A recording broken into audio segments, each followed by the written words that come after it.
What if Evanescence were a Eurodance act? This week, we'll be discussing how a chance meeting between two teenagers at a Christian youth camp was the unlikely spark point of a metal career that's now spanned over a quarter of a century. And we'll also be taking a brief moment to appreciate Eurodance, the naggingly catchy, furiously insistent genre that, for better or worse, has proved to be one of mainland Europe's most successful cultural exports of the past 40 years. All that and more on this week's What If, How and Why. Hi, my name is Morgan Brown, and every Monday I upload new What If videos to my YouTube channel, and then on Wednesdays follow it with one of these companion videos where I discuss the artists and genres involved in the What If video, and also share a little bit of my creative process. The idea of the What If videos is that each week I pick a popular song and imagine an alternative universe in which some change of circumstances causes that song to come out completely different from the version we know and love. I then take the original lead vocal of that song and record a new backing track to it using just GarageBand and whatever instruments I have around the house in order to bring that alternative version of the song to life. So the song I picked this week was Bring Me to Life by Evanescence, and I tried to reimagine that as a Eurodance anthem. So if you haven't had a chance to listen to that yet, here's a little taster.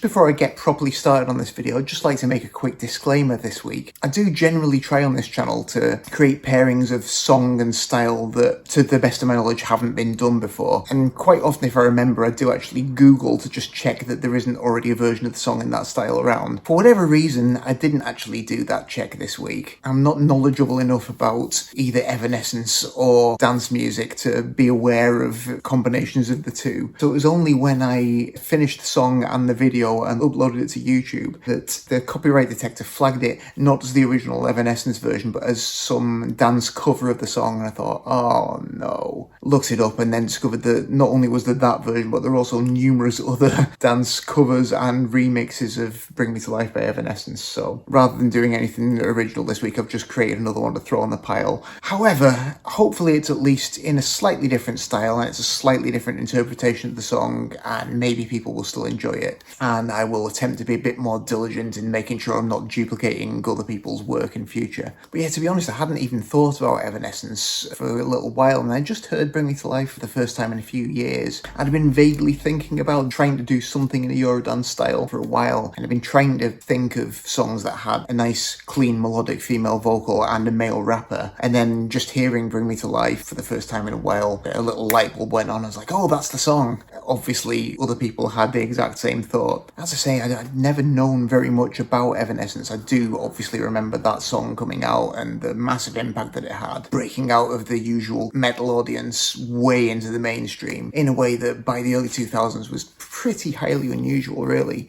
And then obviously I remember the follow-up singles from that first album, and after that, because I wasn't following them and wasn't particularly paying attention to the contemporary metal scene at the time, they just kind of fell off my radar. So it was intriguing really to read up about them a little bit this week and find out a bit more about this story. I think I do remember hearing at the time that Bring Me to Life came out that although they were always presented as a full band, certainly at the time they were making that first record, they were strictly technically a duo of Amy Lee and Ben Moody, the guitarist. I was particularly amused to learn that they actually met as young early teenagers at a Christian youth camp, but obviously bonded over the fact that they both made music and started collaborating together. They were eventually picked up by Wind Up Records, and the label's initial plan was to market them as a Christian metal band. I think that was a market that Wind Up had been actively pursuing at the time, and they obviously encountered this act with these heavy riffs and this theatrical gothic atmosphere and these haunting female vocals and thought, oh yeah, this could be big business for the Christian market. I should say Evanescence have always made it clear that they don't consider themselves to be a Christian band at all, and actually requested that the label stop promoting them as such. I think that was just one of the ways in which they butted heads connect with the people at Wind Up Records. It certainly sounds like from pretty much day one with that first album, there were strong creative differences between the band and their A&R. Apparently the label didn't feel like a female-fronted metal band could make headway in the market, so they were strongly pressuring them to introduce a full-time male co-lead vocalist, which understandably they strongly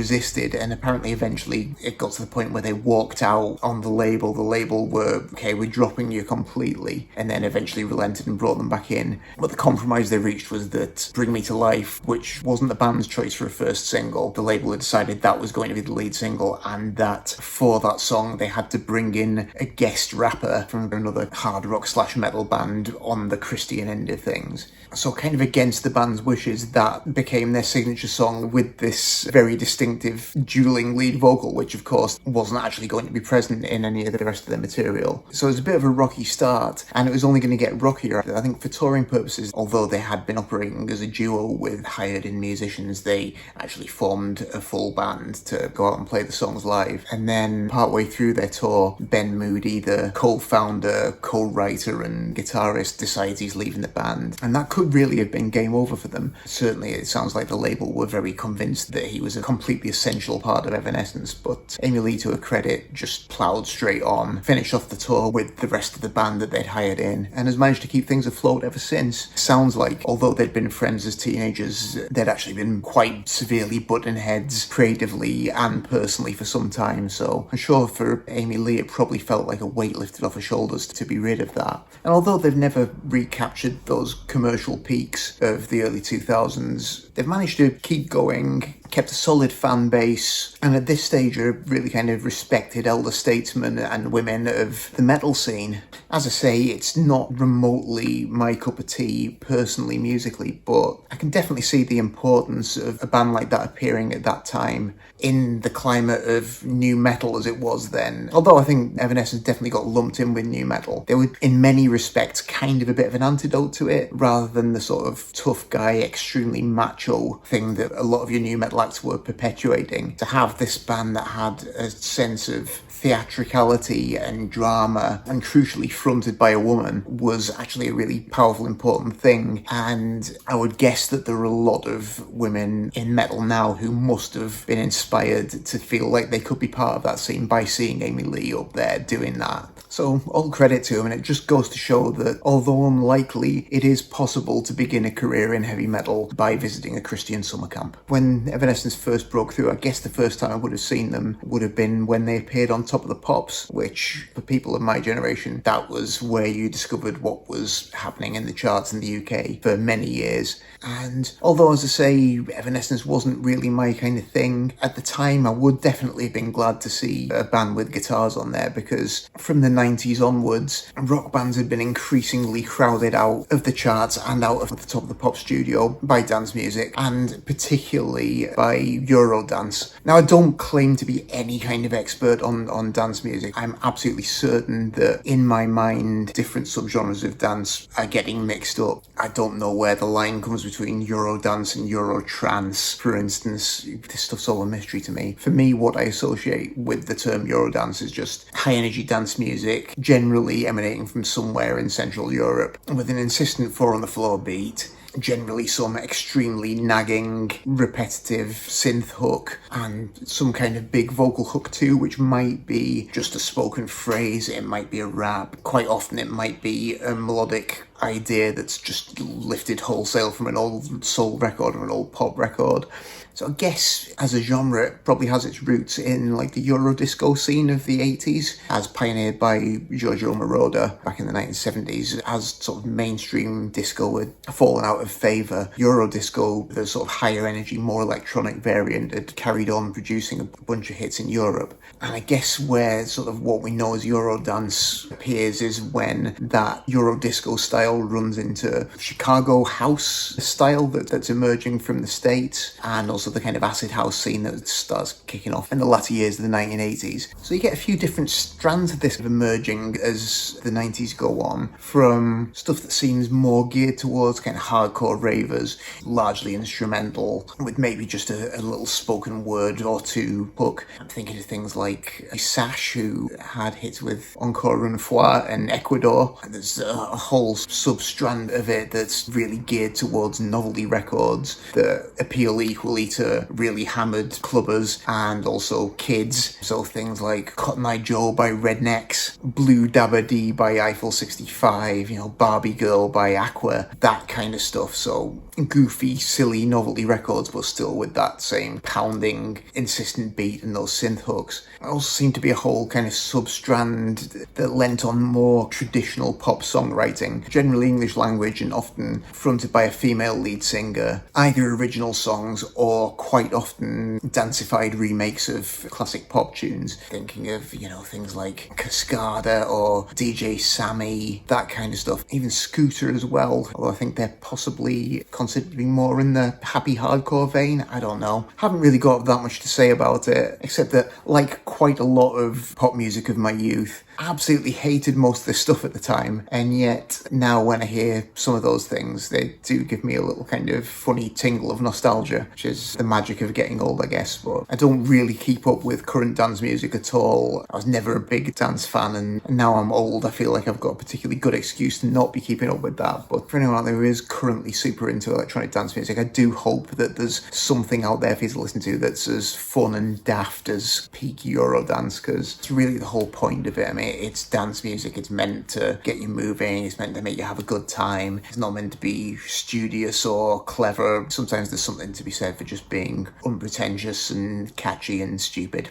But yeah, anyway, that takes me up to this week's alternative universe scenario. So in my alternate timeline this week, it's 2002, and Evanescence are in the process of working up towards their proper debut with Wind Up Records. And they were delighted to be signed, but already there's tension in the ranks, things aren't going too well, they're butting heads with the A&R executives, and the label wants them to add all these new metal elements, and they're really not convinced that that's a good direction to go in, and tensions keep rising to the point where eventually Amy Lee just storms out of the session, just needs to get away, doesn't announce where she's going, just leaves the studio, goes home, grabs a bag, legs it to the airport, and just hops on the first plane that there's an available seat on, not caring where she's going. She just wants to be away from everyone and on her own for a bit, get some distance from it. As it happens, the plane is going to Hamburg in Germany, and so she finds herself on a trip to Hamburg. It takes a couple of days to just decompress, enjoys wandering around this new town, seeing the sights, visiting tourist spots, hanging around in local bars and cafes, just soaking in the atmosphere. One thing she notices as she is hanging around in these local places is that there's this one song that she just keeps hearing everywhere, and it really captures her attention because it's got this insistent intensity to it that makes it almost as driving as a metal track, and yet it's also melodic, completely electronic, and she's just like, what is this? She asks one of the locals, what is this track that I keep hearing? And then they're like, oh, it's Nesaja by Scooter, who are from Hamburg. And she's just blown away, goes and listens to some more Scooter songs and is terribly impressed by this intense but catchy electronic sound that she never knew existed. So with renewed faith in music, she calls the label and lets them know, okay, I'm on my way back to the studio, stop worrying, I've figured out what we need to do, I've got the new sound that's going to make this album work. So heads back to the States, and the resulting reworked version of Bring Me to Life is a resounding success and establishes Evanescence as the leading proponents of Eurodance in the entire United States. So, in attempting to convert Bring Me to Life into a Eurodance song, first step as ever was just to get the vocals, drop them into GarageBand, sync them up to the grid. With that done, the next step was to program some drums on. I wanted to make sure I got some of the rising and falling dynamics that you hear in a bunch of those classic Eurodance songs. So I made sure to factor in some builds and drops and things just to give it a bit of that tension and release that you hear in a bunch of those old records. So there's a couple of different drum machines on there. One main one that's keeping that really heavy pounding 4 on the floor kick going really simple patterns, a few big snare rolls to build tension like we do, just maintaining that momentum and then dropping out where it needs to drop out. And then for a couple of the quieter bits, I used a second drum machine, playing kind of like a simulated breakbeat pattern, so like a little bit of a funky drummer snare shuffle thing. I took out a lot of the bass frequencies and gave it a little bit of an echo, so that it sounds like it's sort of emerging from the distance. So we used that to build towards the big beat drop on a couple of places.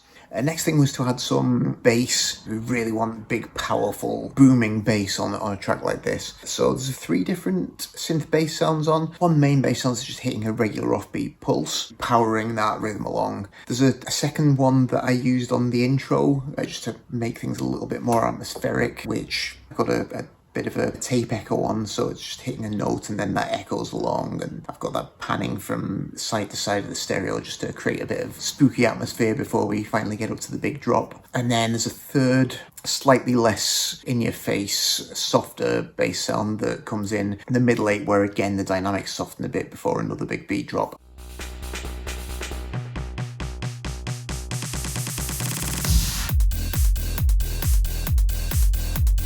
Then I wanted to fill out the sound with some chordal things, so I've got a couple of different pads which I panned to the left and right, just to sort of create a sort of chordal ambience. And then to add some more rhythmic momentum, I've also got a couple of different arpeggiator patterns that pop up at various points to fill out the harmony, but then add a bit more rhythmic drive again.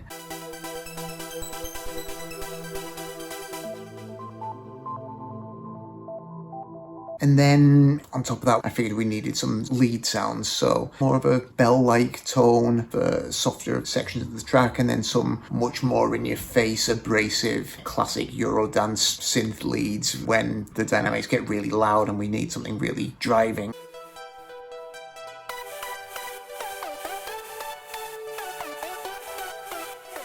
So music, each section is actually quite simple. It's just a matter of assembling them to create this dynamic rise and fall. A lot of the effort that went into it was actually in the production stage, in terms of just adding things like little risers and swells to create build-ups to different sections, and also adding things like filter sweeps to change the tone of a particular part. So for instance, I mentioned the breakbeaty sounding drum machine. Start that off with a high pass filter on, quite a severe one, and then that gradually reduces as it goes on, so it just sounds like it's sort of emerging from this swamp. I did that with a few different things, which is a trick that you do hear quite a lot in dance music production too. And then for the video, as usual, started out by finding a good performance clip of Evanescence back in the day performing the song. I synced that up to my track as best I could, and then I wanted to create a bit of the feel of a big dance music event, and also to have someone in that sort of DJ role. So, God, I've forgotten the guy's name. Used some footage of a very well-known, I think, trance DJ.